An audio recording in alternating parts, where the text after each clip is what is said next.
The universe was drowning in debt, and nobody knew how to save it. When the Galactic Economic Consortium declared bankruptcy for the 7th time in 3 standard years, panic spread across 47 star systems like wildfire. Trade routes collapsed overnight. Currencies became worthless digital ghosts.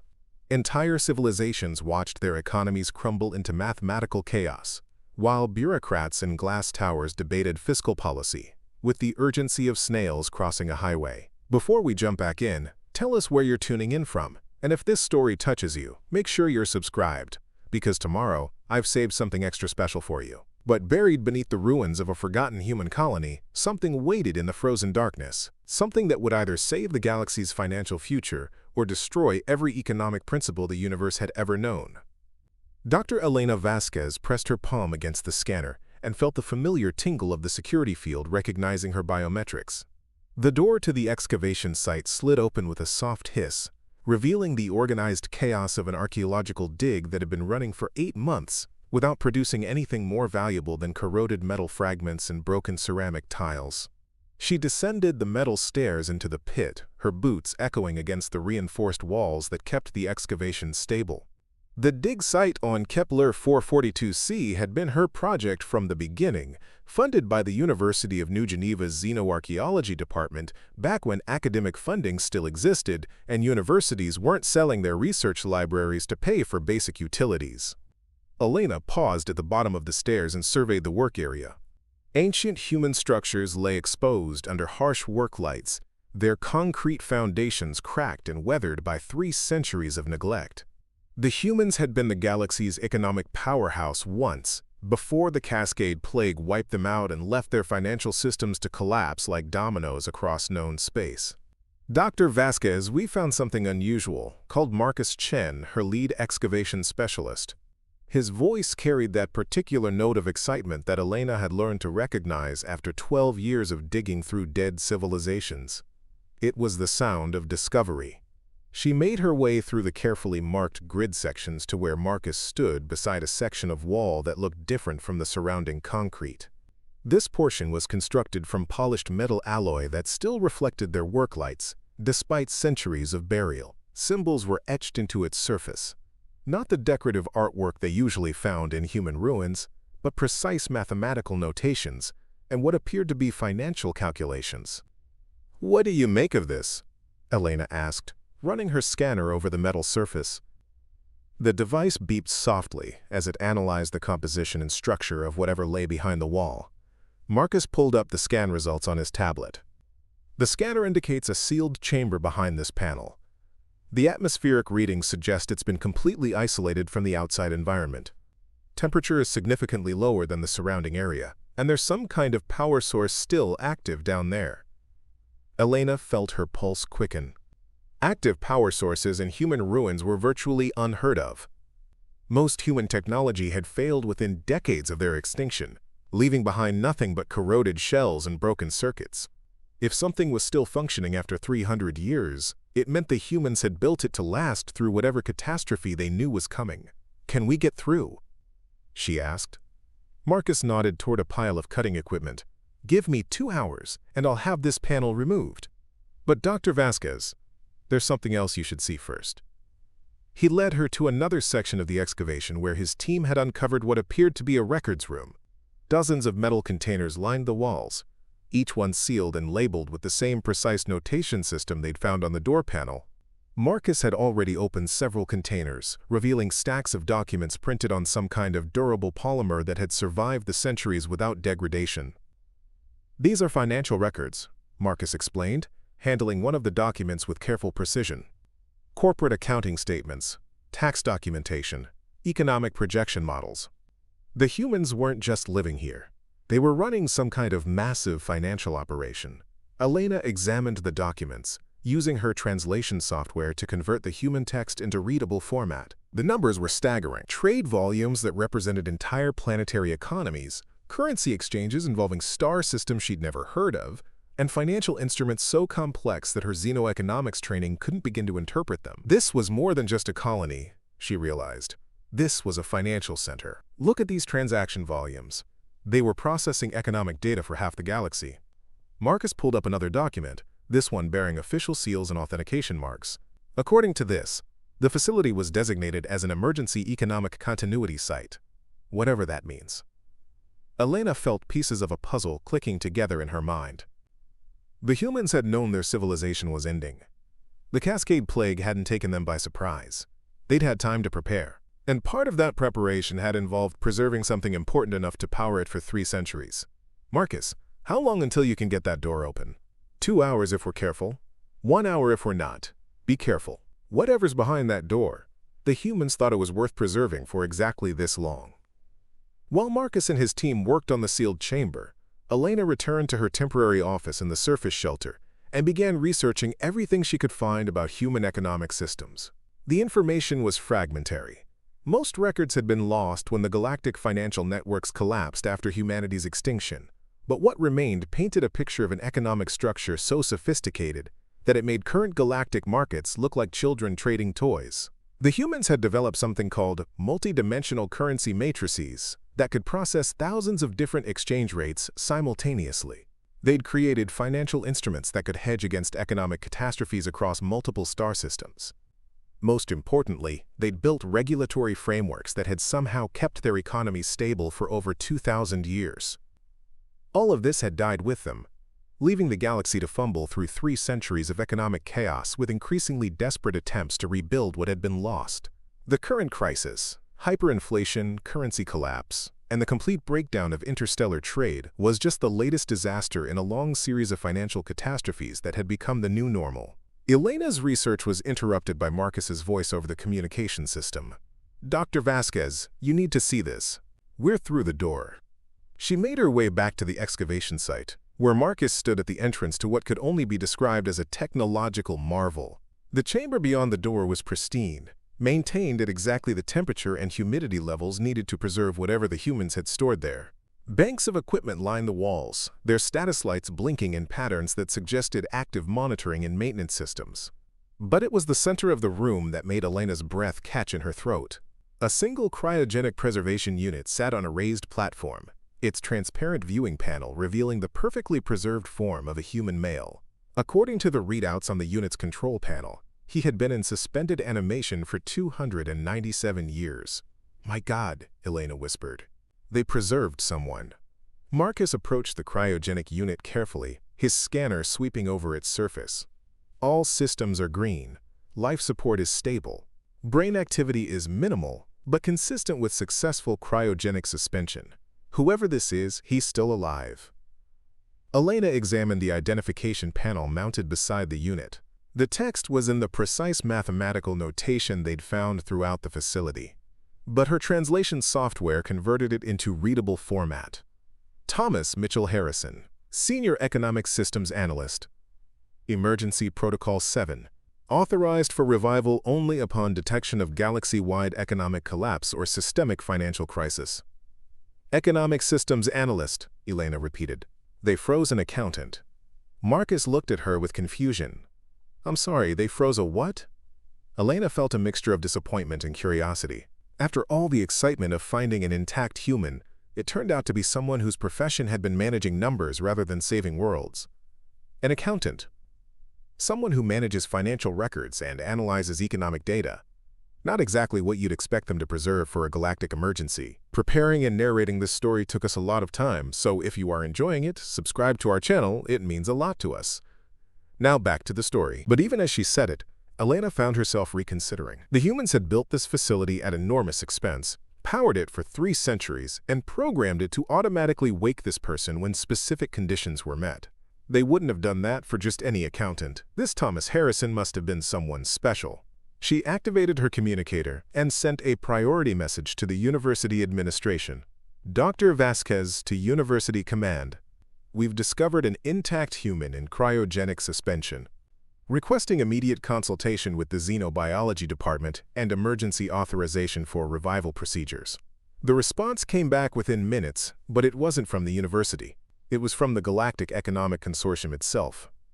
"Dr. Vasquez, this is Director Zara Okafor of the GEC Emergency Response Division. We have been monitoring your excavation site under the Colonial Archaeology Oversight Protocol.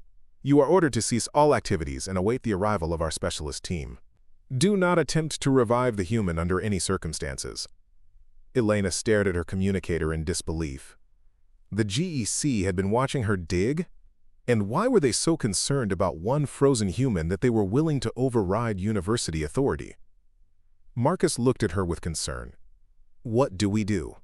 Elena thought about the financial records they'd discovered, about the sophisticated economic systems the humans had developed, and about the galaxy's current crisis. The GEC was desperate enough to declare bankruptcy repeatedly, yet they were afraid of what one human accountant might know.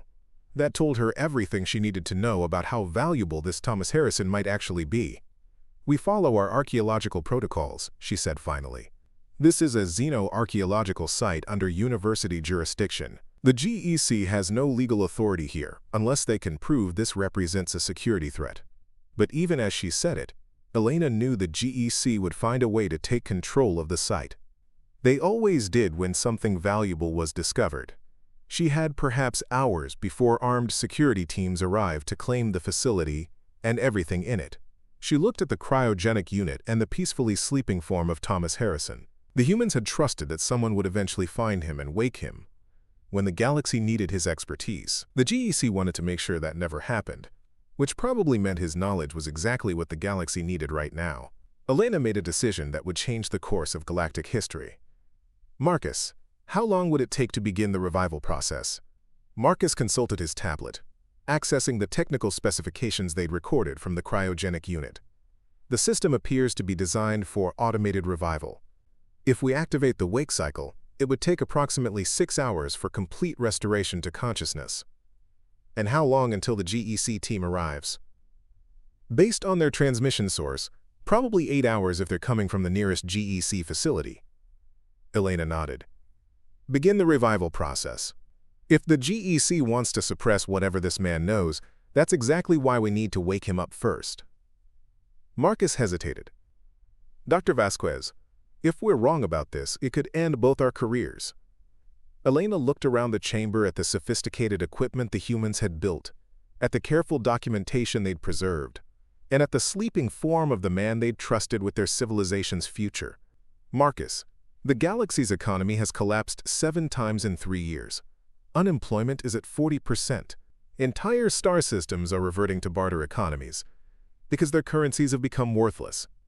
If we're wrong about this, our careers won't matter because there won't be any universities left to employ us. She activated the control panel on the cryogenic unit, following the automated procedures that the human designers had built into the system. Warning lights began flashing as the unit started its carefully programmed revival sequence. Internal temperature began rising by precise increments. Chemical regulators adjusted hormone levels to prepare the subject's body for consciousness. Brain activity monitors showed increasing neural activity as centuries of sleep began to lift.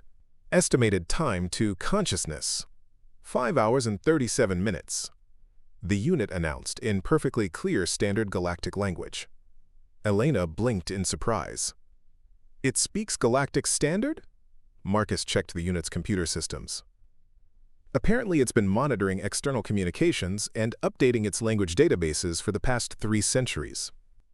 This thing has been learning while he slept. The implications of that were staggering.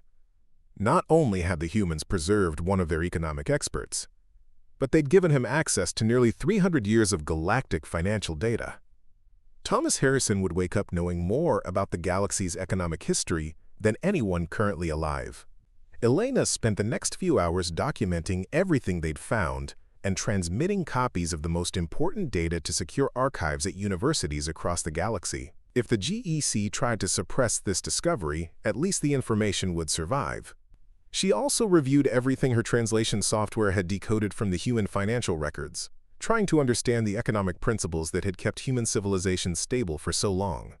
What she found was revolutionary. The humans hadn't just created sophisticated financial instruments. They'd developed entirely new approaches to economic theory that could solve many of the problems currently plaguing galactic markets. Their regulatory frameworks were designed to prevent exactly the kind of boom and bust cycles that had dominated galactic economics since their extinction.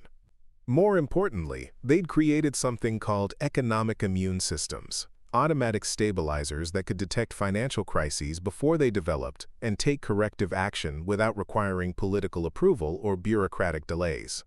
It was as if they'd built a financial equivalent of biological immunity into their entire economic structure. "Dr. Vasquez," Marcus called from beside the cryogenic unit. "Brain activity is increasing rapidly. He's starting to wake up." Elena hurried to the unit just as the final revival sequences completed. The transparent cover slid open with a soft hiss, and Thomas Harrison's eyes fluttered open for the first time in nearly 3 centuries. He was younger than Elena had expected, probably in his early 30s when he'd been frozen. His hair was brown, cut in the practical style she'd seen in historical images of human professionals. His eyes, when they focused on her face, were the pale blue color that had been common among humans but was rare in the galaxy now. "Easy," Elena said in Galactic Standard as he tried to sit up. "You've been in cryogenic suspension for a long time. Your body needs a few minutes to readjust." Thomas looked at her with sharp, analytical eyes that seemed to take in every detail of her appearance and the chamber around them. When he spoke, his voice was hoarse but clear. "How long?" 297 years. Thomas absorbed this information with the same calm precision Elena had seen in the human financial records.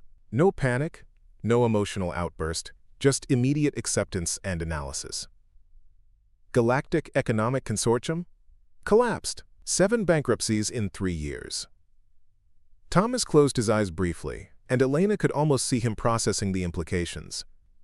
When he opened them again, his expression had changed from curiosity to grim determination. Systemic failure?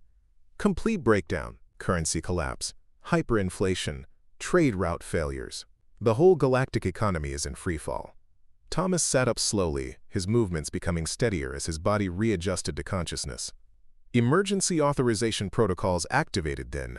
"I need to see current economic data, trade volumes, currency exchange rates, debt ratios, and employment statistics for all major systems." Elena was struck by how quickly he'd moved from personal concerns to professional analysis. Most people waking up after 3 centuries would be concerned about their families, their homes, their personal losses. Thomas Harrison's first instinct was to get back to work. "Mr. Harrison, before we discuss economics, you should know that humanity is extinct. The Cascade Plague, I know." His voice was matter-of-fact, but Elena caught a flicker of pain in his eyes. "We calculated a 97% probability of species extinction within 50 years of the plague's emergence. That's why the preservation protocols were established." The casual way he discussed his species extinction sent a chill down Elena's spine. The humans had known they were going to die, and they'd planned for it with the same analytical precision they'd applied to managing galactic finances. "Who are you?" Thomas asked, focusing on Elena with renewed attention. "Dr. Elena Vasquez, xenoarchaeologist with the University of New Geneva. We discovered your facility during a routine excavation." "And who else knows about my revival?" Elena hesitated. "The Galactic Economic Consortium has been monitoring our site. They've ordered us to cease operations and are sending a team to take control of the facility." Thomas was silent for a long moment, processing this information. Finally, he smiled, and it wasn't a pleasant expression. "They're afraid of what I know." "Should they be?" Thomas stood up from the cryogenic unit, his movements now confident and assured. "Dr. Vasquez, the human economic system was stable for over 2,000 years. In the 3 centuries since our extinction, how many major financial crises has the galaxy experienced?" Elena didn't need to consult her research notes. 23 documented collapses, not counting the current crisis. "And how many times has the GEC declared bankruptcy?" 47 times in the past century alone. Thomas nodded grimly. "They should be very afraid of what I know. Because what I know is how to build an economy that doesn't collapse every 5 years." Elena felt a mixture of excitement and apprehension. The galaxy desperately needed economic stability. But something in Thomas's expression reminded her of the military precision she'd read about in human historical records. The humans hadn't just been good at finance, they'd been relentlessly efficient at everything they'd decided to accomplish. "Mr. Harrison, what exactly did you do before the preservation protocols were activated?" Thomas moved to one of the equipment banks and began activating systems that had been dormant for centuries. Displays flickered to life, showing data streams that Elena recognized as current galactic economic information. The preservation facility had been monitoring everything, collecting data for nearly 300 years. I was the senior economic systems analyst for the Human Colonial Economic Authority, Thomas said as he worked. My job was to design and maintain financial regulatory frameworks for 63 star systems and approximately 200 billion people. Elena stared at him. You managed the economy for 200 billion people? Not managed. Designed the systems that managed themselves. The human economy was largely automated, with built-in stabilizers and feedback mechanisms that prevented the kind of boom and bust cycles that seem to be normal for galactic civilization now. He pulled up a display showing current galactic trade data, and Elena watched his expression grow increasingly grim as he reviewed the numbers. This is worse than our worst-case projections. Currency volatility is completely uncontrolled. Debt ratios are mathematically unsustainable. Trade imbalances are creating systemic instabilities that should have triggered automatic corrections decades ago. There are no automatic corrections, Elena said. All economic policy decisions have to go through the GEC bureaucracy, which can take months or years to approve anything. Thomas turned to stare at her in disbelief. They're manually managing a galactic economy? Through committee decisions? Yes. No wonder it keeps collapsing. Thomas returned to his analysis, pulling up more data streams. It's like trying to fly a spacecraft by having a committee vote on every course correction. Elena watched him work, fascinated by the speed and precision with which he processed vast amounts of complex data. The humans really had been remarkably sophisticated in their approach to large-scale problems. But she was also concerned about the implications of waking him up. Mr. Harrison, the GEC team will be here soon. What do you want to do? Thomas paused in his analysis and looked at her directly. Dr. Vasquez, based on what I'm seeing in this data, the galactic economy will experience complete systemic collapse within 6 months. Every currency will become worthless, interstellar trade will cease entirely, and approximately 40 billion people will face economic displacement or worse. Elena felt her blood run cold. 6 months? Less if the current hyperinflation trends continue. Thomas turned back to his displays. The mathematical progression is clear. This isn't just another recession or financial crisis. This is civilization-ending economic collapse. The weight of those words settled over Elena like a heavy blanket. She thought about her friends and colleagues across the galaxy, about the universities and research institutions that were already struggling with funding shortages, about the billions of people who were depending on an economic system that was apparently about to destroy itself. Can it be stopped? Thomas was quiet for a long moment, studying the data flows with the intense concentration of someone calculating the trajectory of a falling aircraft. Yes, but not through the current system. The GEC's approach to economic management is fundamentally flawed. They're treating symptoms instead of causes, applying band-aid solutions to systemic problems. What would it take to fix it? Thomas smiled again, and this time Elena saw something in his expression that reminded her why the humans had conquered half the galaxy before the plague stopped them. It was the look of someone who had identified a problem and was already calculating the most efficient way to solve it. It would take replacing the entire galactic economic system with something that actually works. Elena stared at him. You're talking about overthrowing the GEC. I'm talking about saving galactic civilization. The GEC is just an obstacle to that goal. Before Elena could respond, her communicator chimed with an urgent message. Dr. Vasquez, this is Marcus. We've got incoming ships. Multiple vessels, all broadcasting GEC authority codes. They'll be here in 20 minutes. Elena looked at Thomas, who was still calmly reviewing economic data, as if armed security teams weren't about to storm their facility. Mr. Harrison, we need to leave. Now? Thomas didn't look up from his displays. No, we don't. They'll arrest us. They'll shut down the facility and suppress everything we found here.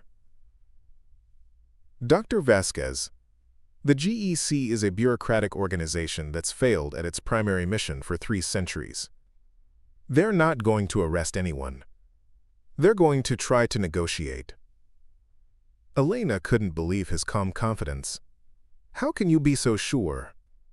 Thomas finally turned away from his displays and faced her directly. Because I have something they desperately need and can't get anywhere else. I have the knowledge to fix their broken system. And based on this data, they have less than 6 months to figure out how to use it before their entire civilization collapses. He moved to a communications console and began typing with the rapid precision of someone who had spent decades working with financial data systems. I'm sending a message to whoever's leading that GEC team. I'm offering to provide them with a preliminary economic analysis and recommendations for immediate stabilization measures. Elena watched him work, fascinated despite her concerns. And if they refuse? Thomas's fingers never slowed on the keyboard. Then in 6 months, they won't have an economy left to protect. The message transmission completed, and Thomas leaned back in his chair with the satisfied expression of someone who had just made a very good chess move. Now we wait. Elena's communicator chimed again. Dr. Vasquez, the lead GEC ship is requesting communication. They want to talk. Thomas nodded with satisfaction. Told you they'd want to negotiate. Elena activated her communicator. This is Dr. Vasquez. Go ahead. A new voice came through the speaker, crisp and professional. Dr. Vasquez, this is Director Marcus Reynolds of the GEC Special Economic Response Division. We understand you've revived the human subject. We need to discuss the situation immediately. Elena looked at Thomas, who gestured for her to hand him the communicator. Director Reynolds, this is Thomas Harrison. I believe you have some economic problems you'd like me to look at. There was a long pause before Reynolds responded. Mr. Harrison, we need to establish proper protocols for this situation. The revival of an extinct species raises complex legal and regulatory questions. Thomas laughed, a sound that carried 3 centuries of accumulated irony. Director, according to my analysis of current galactic economic data, you have approximately 173 days before complete systemic collapse. You can spend those days debating regulatory protocols, or you can spend them implementing solutions. Your choice. Another pause, longer this time. Elena could almost hear the rapid consultations happening aboard the GEC ships, as bureaucrats tried to figure out how to handle a situation they'd never encountered before. Mr. Harrison, what exactly are you proposing? Thomas leaned forward toward the communicator, his voice taking on the tone of someone accustomed to managing vast, complex systems. I'm proposing to save your civilization, Director, but first I need to see your current regulatory frameworks, decision-making procedures, and implementation capabilities. I also need authorization to access real-time economic data from all major galactic markets. That information is highly classified. Director, in less than 6 months, it won't matter what's classified, because there won't be any economy left to classify information about. The mathematics are quite clear on this point. Elena found herself holding her breath as she waited for Reynolds to respond. The fate of galactic civilization was apparently being decided through a conversation between a bureaucrat and a 300-year-old accountant. Mr. Harrison, if we provide you with the access you're requesting, what guarantees can you offer that the information won't be misused? Thomas stood up and walked to the equipment bank that was still displaying streams of economic data. Director, I spent my career managing the economy for 200 billion people. In over 40 years of service, the human economic system never experienced a single major collapse, recession, or currency crisis. Can the GEC make the same claim about the past 40 years? The silence that followed was answer enough. I thought not, Thomas continued. So here's my guarantee. I'll use my access to your data to design solutions that work. Whether you implement those solutions is entirely up to you. But Director, if you choose not to implement them, I want you to remember this conversation when your economy finishes collapsing. Elena could hear the sound of rapidly approaching spacecraft through the facility's atmospheric sensors. The GEC team was landing, but it sounded like they were coming to negotiate rather than to arrest anyone. Mr. Harrison, Reynolds said finally, we're prepared to offer you a consulting position with the GEC. Full access to economic data, appropriate compensation, and authority to make recommendations for policy changes. Thomas smiled with satisfaction. Director, I appreciate the offer, but I'm not interested in making recommendations. I'm interested in implementing solutions. If you want my help, you'll need to give me operational authority to make the changes necessary to prevent systemic collapse. That's not how the GEC works. All policy decisions must go through proper channels, committee reviews, and legislative approval. Then enjoy your collapse, Thomas said cheerfully. Dr. Vasquez, would you like to watch the galactic economy destroy itself? Or should we find somewhere more interesting to observe the end of civilization? Elena stared at him in disbelief. He was actually willing to let the galaxy's economy collapse rather than work within the existing bureaucracy. But as she thought about it, she realized he was probably right. If the system was so fundamentally broken that it couldn't implement necessary changes quickly enough to prevent disaster, then maybe it deserved to collapse. Wait, Reynolds said quickly. What exactly would you need? Thomas returned to the communicator with renewed interest. Complete authority to implement immediate stabilization measures without committee approval or legislative review. Access to all economic regulatory systems with the ability to modify policies in real time. And most importantly, the authority to override any existing regulation or procedure that interferes with systemic stability. Elena could hear urgent discussions happening in the background of Reynolds' transmission. The GEC was clearly struggling with the idea of giving an outsider, especially a human, that level of authority over galactic economic policy. Mr. Harrison, what you're describing would essentially make you the economic dictator of known space. Thomas nodded thoughtfully. Yes, I suppose it would. Is that a problem? Elena felt a chill run down her spine. The casual way he discussed taking control of the galactic economy reminded her that humans had been remarkably efficient conquerors when they'd set their minds to it. But she also realized that if Thomas was right about the impending collapse, conventional approaches weren't going to be sufficient to prevent disaster. Director, Thomas continued, let me make this simple for you. Your current system is mathematically guaranteed to destroy itself within 6 months. I can prevent that destruction, but only if I have the authority to make changes quickly enough to matter. You can give me that authority and save your civilization, or you can maintain your bureaucratic procedures and watch everything collapse. The communicator was silent for nearly 5 minutes, while the GEC team apparently conducted urgent consultations with their superiors. Elena used the time to study Thomas's analysis of the economic data, trying to understand the mathematical projections that had convinced him disaster was inevitable. What she saw was terrifying in its mathematical precision. The current trends weren't just unsustainable, they were accelerating toward a point where correction would become impossible. Thomas had identified feedback loops and systemic vulnerabilities that would cause the entire galactic economy to collapse like a house of cards once certain thresholds were reached. Mr. Harrison, Reynolds finally said, we're prepared to offer you emergency economic authority under the crisis response protocols. You would have temporary authority to implement stabilization measures, subject to review after the crisis period ends. Thomas shook his head. Not good enough, Director. The problems with your system aren't temporary. They're fundamental design flaws that will cause regular collapses until they're permanently fixed. I need authority to rebuild your economic regulatory framework from the ground up. Elena could hear the frustration in Reynolds' voice when he responded. Mr. Harrison, you're asking us to give you the power to completely reshape galactic civilization. No, Director. I'm asking you to give me the power to save galactic civilization. There's a difference. Thomas pulled up another display showing projected outcomes under various scenarios. Would you like to see what happens if you try to solve this crisis through normal bureaucratic channels? Because I can show you the mathematical progression quite clearly. Elena looked at the projections and felt her stomach clench. Even the most optimistic scenarios assuming rapid bureaucratic action showed economic collapse occurring within 8 months.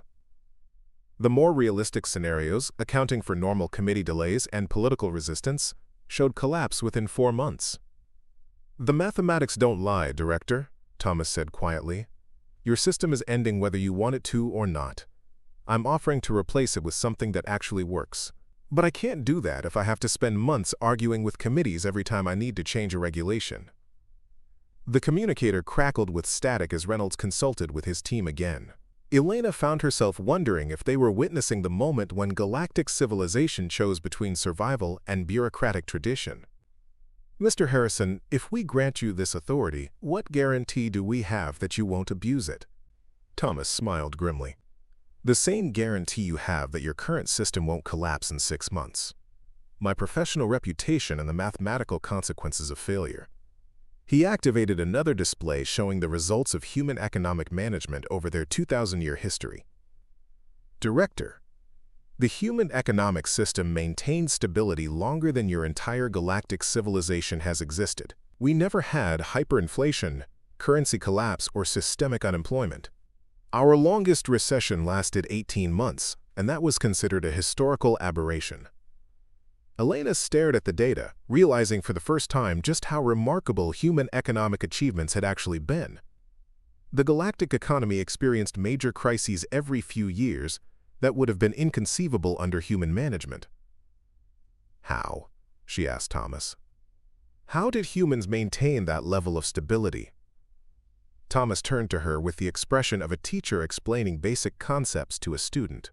We built economic systems that were designed to work, rather than systems that were designed to look impressive in committee meetings. We used mathematics instead of politics to make policy decisions. And most importantly, we gave decision-making authority to people who understood how the systems actually functioned. He turned back to the communicator. Director Reynolds, I'm going to make this decision easy for you. I'm giving you exactly 1 hour to grant me the authority I need, or I'm returning to cryogenic suspension for another 300 years. By the time your civilization develops the mathematical sophistication to fix this mess on their own, maybe they'll be ready to listen to practical solutions. Elena felt panic rising in her chest. Thomas, you can't just go back to sleep and let billions of people suffer economic collapse. Thomas looked at her with eyes that carried the weight of watching his entire species die. Dr. Vasquez, I spent my career preventing exactly this kind of disaster. I designed systems that could have prevented every economic crisis the galaxy has experienced in the past 3 centuries. But I can't save people who refuse to be saved. He moved toward the cryogenic unit as if he was actually prepared to return to suspension. Director, you have 59 minutes to decide whether you want solutions or bureaucratic tradition. Choose wisely. Elena stared at him in disbelief, realizing that she was watching a man who had calculated the exact leverage required to force a galaxy-spanning government to give him dictatorial power over their economy. The humans really had been remarkably sophisticated in their approach to large-scale problems, but she was also realizing that Thomas Harrison might be exactly what the galaxy needed.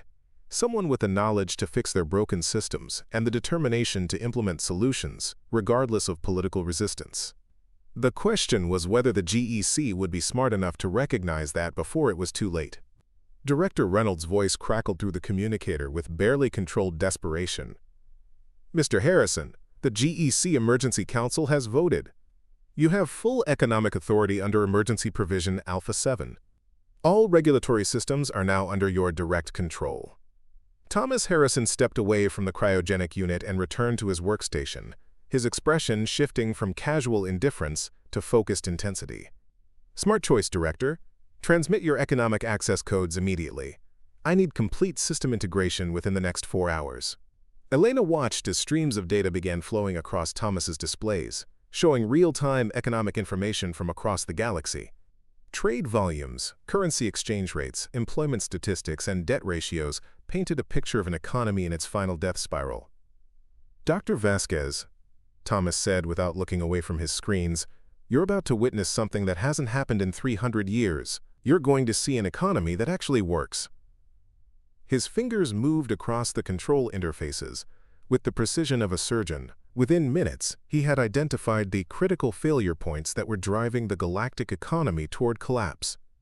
Currency speculation was creating artificial volatility. Unregulated debt instruments were amplifying market instabilities. Most critically, the absence of automatic stabilizers meant that small problems cascaded into systemic disasters. First, intervention, Thomas announced to the GEC team. I'm implementing immediate currency stabilization protocols across all major trading systems. This will eliminate the speculation that's driving artificial volatility. Elena watched in fascination as Thomas simultaneously modified economic regulations across dozens of star systems. His approach was unlike anything she'd seen in galactic politics. No committees, no debate, no lengthy approval processes. He simply identified problems and implemented solutions with mathematical precision. "Mr. Harrison," Reynolds' voice carried a note of alarm, "we're receiving complaints from the Traders Guild. They're claiming you violated free market principles." Thomas laughed, a sound devoid of humor. "Director, the Traders Guild has been profiting from economic instability for decades. They've made fortunes betting against galactic currencies, while ordinary citizens lost their savings. I'm not violating free market principles. I'm creating an actual free market for the first time in centuries." His next series of interventions targeted the debt instruments that were amplifying market instabilities.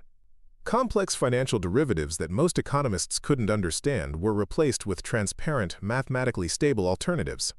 Predatory lending practices were eliminated through automated enforcement systems that could detect and prevent exploitation in real time. "Second intervention complete," Thomas reported. "Systemic debt ratios are now stabilizing within acceptable parameters. Projected time to economic collapse has increased from 6 months to indefinite postponement." Elena stared at the displays showing economic indicators that had been trending toward disaster suddenly reversing course. "How is this possible? You've been awake for less than 6 hours." Thomas finally turned away from his workstation to face her. "Dr. Vasquez, I spent 40 years designing these systems for human civilization. The mathematical principles don't change just because different species are involved. Economic stability requires automatic feedback mechanisms, transparent market structures, and regulatory frameworks that respond to mathematical reality rather than political pressure." He returned to his work, implementing what he called economic immune systems, automated safeguards that could detect and correct financial imbalances before they became crises. It was like watching someone perform surgery on a dying patient, except the patient was an entire galactic civilization. "Third intervention," Thomas announced. "I'm activating dynamic employment stabilizers across all member systems. This will eliminate the boom-bust cycles that have plagued galactic labor markets." Elena could see the results appearing in real time across his displays. Unemployment rates that had been fluctuating wildly began stabilizing. Trade imbalances that had persisted for decades started correcting themselves automatically. Most remarkably, the hyperinflation that had been destroying savings across the galaxy began reversing as currency supplies adjusted to mathematical models rather than political expedients. "Mr. Harrison," Reynolds' voice carried amazement rather than alarm now, "we're receiving reports from across the galaxy. Market stability is improving faster than our economists thought possible. How are you doing this?" Thomas smiled with the satisfaction of someone watching well-designed systems perform exactly as intended. "I'm not doing anything magical, Director.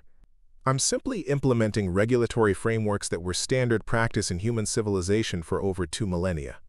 The remarkable thing isn't that these systems work, it's that you've been struggling without them for 3 centuries. But as Elena watched Thomas work, she began to notice something troubling.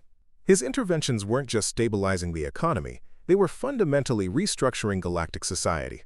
Employment systems that had operated for centuries were being replaced with automated alternatives. Financial institutions that had existed for generations were being dissolved or reorganized according to mathematical efficiency models. "Thomas," she said carefully, "what happens to the people whose jobs you're eliminating?" Thomas didn't pause in his work. "They'll be retrained for positions that actually contribute to economic stability. The galactic economy has been supporting millions of unnecessary jobs in financial speculation, regulatory compliance, and bureaucratic oversight. Those people will be much more productive in sectors that create actual value." Elena felt a chill of recognition. Thomas wasn't just fixing the economy, he was redesigning galactic civilization according to human efficiency principles. What if they don't want to be retrained? What if they prefer the old system? Thomas's fingers never slowed on his controls. "Dr. Vasquez, preference is irrelevant when survival is at stake. The old system was mathematically guaranteed to destroy itself. The new system is mathematically guaranteed to remain stable. People can adapt to stability, or they can experience the consequences of collapse." His tone was matter-of-fact, but Elena heard echoes of the same ruthless efficiency that had allowed humans to dominate half the galaxy before their extinction. Thomas wasn't just an accountant. He was a representative of a species that had conquered civilizations through superior organizational systems. "Fourth intervention," Thomas announced. "I'm restructuring the GEC itself to eliminate bureaucratic inefficiencies." Decision-making authority will now be concentrated in specialized technical departments rather than political committees. Elena watched in alarm as Thomas systematically dismantled the democratic processes that had governed galactic civilization for centuries. Representatives were replaced with technical experts. Political debate was eliminated in favor of mathematical analysis. The entire structure of galactic government was being transformed into something resembling a vast corporation. "Mr. Harrison," Reynolds' voice carried new urgency, "we're receiving protests from member governments. They're claiming you're exceeding your economic authority." Thomas pulled up displays showing the mathematical projections that justified his actions. "Director, economic policy cannot be separated from social policy. Currency stability requires employment stability. Employment stability requires educational efficiency. Educational efficiency requires governmental effectiveness. I'm implementing systemic solutions because the problems are systemic." Elena realized with growing horror that Thomas was essentially conquering galactic civilization through economic necessity. Every intervention he made created the justification for the next intervention, until he was effectively governing the entire galaxy through his control of economic systems. "Thomas," she said, trying to keep her voice calm, "this isn't what we agreed to. You were supposed to fix the economic crisis, not restructure galactic society." Thomas finally stopped working and turned to face her directly. For the first time since his revival, she saw something human in his expression, a flicker of regret mixed with absolute determination. "Dr. Vasquez, what do you think happens when an economy collapses? People starve. Governments fall. Civilizations destroy themselves fighting over scarce resources. I'm preventing all of that by creating systems that ensure it never happens again." He gestured toward his displays, showing the stabilizing economic indicators. "Every intervention I've made has prevented suffering that would have affected billions of people. The unemployment I've eliminated would have led to social unrest. The currency speculation I've stopped would have destroyed retirement savings across dozens of worlds. The debt restructuring I've implemented will prevent entire governments from defaulting on their obligations." Elena studied the data, unable to argue with the mathematical reality of what Thomas had accomplished. In less than 12 hours, he had transformed a failing galactic economy into a stable, efficient system that would prevent the kind of disasters that had plagued civilization for centuries. But she also realized that he had effectively eliminated democracy, free markets, and individual economic choice in the process. The galaxy was now governed by mathematical algorithms rather than political representation. "What happens next?" she asked quietly. Thomas returned to his workstation, pulling up long-term projection models that stretched centuries into the future. "Next, we ensure that these systems remain stable indefinitely. I'm implementing educational reforms that will train future administrators in proper economic management. I'm establishing monitoring systems that will detect and correct any attempt to revert to the inefficient practices that caused the crisis."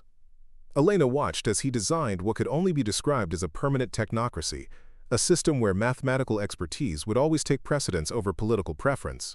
It was remarkably similar to the governmental structures that had allowed human civilization to remain stable for 2 millennia. "The galaxy will never experience another economic crisis," Thomas continued.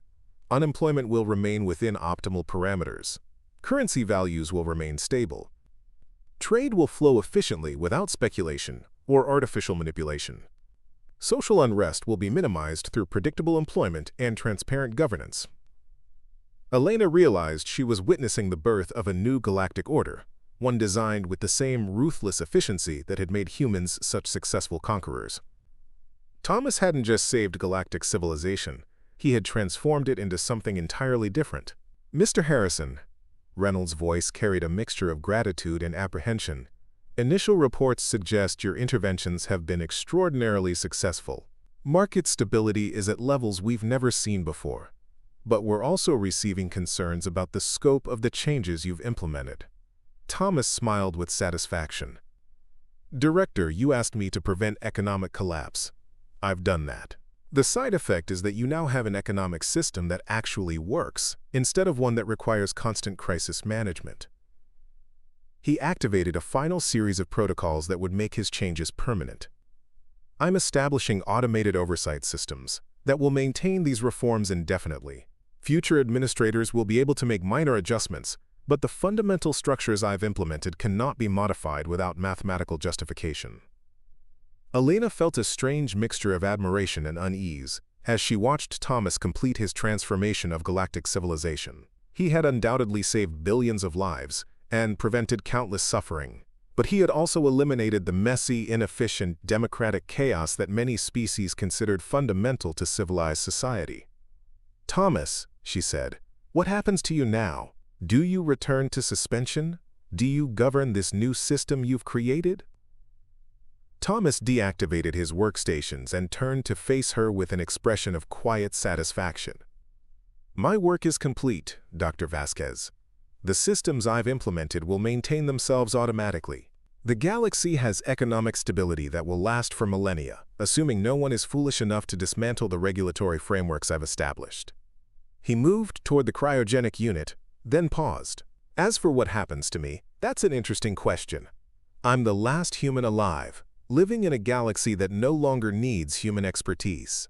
The economic crisis that justified my revival has been permanently solved." Elena realized with sudden clarity that Thomas had designed himself out of existence. By creating systems that worked automatically, he had eliminated the need for his own continued involvement. It was perhaps the most human solution imaginable, solving a problem so thoroughly that human intervention would never be required again. "Will you return to suspension?" Thomas considered the question carefully. "I think not. 300 years was long enough. I'll remain awake to observe how well my systems perform in practice. Consider me a very interested observer of my own economic experiment." He walked to the chamber's observation deck, looking out at the alien landscape of Kepler 442c. "Besides, someone should document what happens when a galaxy gets exactly what it asked for. An economy that never fails, managed by principles that prioritize mathematical efficiency over political comfort." Elena joined him at the observation deck, watching as GEC ships landed outside the facility. In a few hours, representatives would arrive to tour the systems that Thomas had created and begin the process of adapting to their new economic reality. "Do you think they'll be happy with what you've built?" she asked. Thomas smiled with the bemused expression of someone who had spent his career managing the impossible. "Dr. Vasquez, happiness was never part of the equation. I was asked to prevent economic collapse, and I've delivered economic stability that will last longer than most civilizations survive. Whether people prefer stability to the excitement of regular crises is not an economic question." Elena found herself thinking about the profound changes that Thomas had implemented in less than a day. The galaxy would wake tomorrow to discover that economic uncertainty, the constant background anxiety that had defined galactic life for centuries, had simply ceased to exist. "What do you think the long-term consequences will be?" Thomas pulled up a holographic display showing projected social and economic trends extending far into the future. "Prosperity, efficiency, and political stability on a scale that galactic civilization has never experienced. Also, probably boredom on a scale that galactic civilization has never experienced." Elena studied the projections, seeing a future where economic growth was steady but predictable, where employment was stable but regulated, where innovation occurred within carefully managed parameters. It was undeniably superior to the chaos that had preceded it, but it was also profoundly different from the unpredictable entrepreneurial society that had existed before. "You've essentially turned the galaxy into a vast corporation," she observed. Thomas nodded approvingly. "Corporations are more stable than democracies, Dr. Vasquez. They make decisions based on mathematical analysis rather than emotional appeals. They prioritize long-term sustainability over short-term popularity. They succeed by creating value, rather than by redistributing existing resources." Elena realized that she was witnessing the implementation of human organizational principles on a galactic scale. Thomas hadn't just fixed the economy. He had imposed human management philosophy on an entire civilization. "The irony," Thomas continued, "is that galactic civilization will now be more stable and prosperous than human civilization ever was, because I've had 3 centuries to observe your mistakes and design better systems." Elena watched as the first GEC shuttles approached the facility, carrying officials who would soon discover that their galaxy had been fundamentally transformed by a single human accountant. They had asked for economic stability, and they had received a complete reorganization of galactic society according to principles that prioritized efficiency over freedom. "Thomas," she said quietly, "do you ever regret what you've done?" Thomas was silent for a long moment, studying the mathematical projections that showed a future of unprecedented stability and prosperity.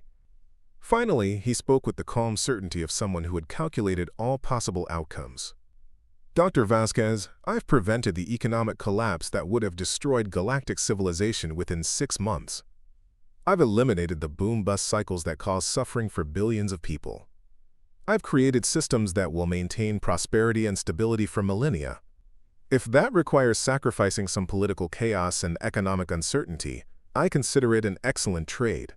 Elena nodded, understanding that she had witnessed something unprecedented in galactic history, the moment when an entire civilization chose survival over tradition, efficiency over freedom, and mathematical certainty over political choice.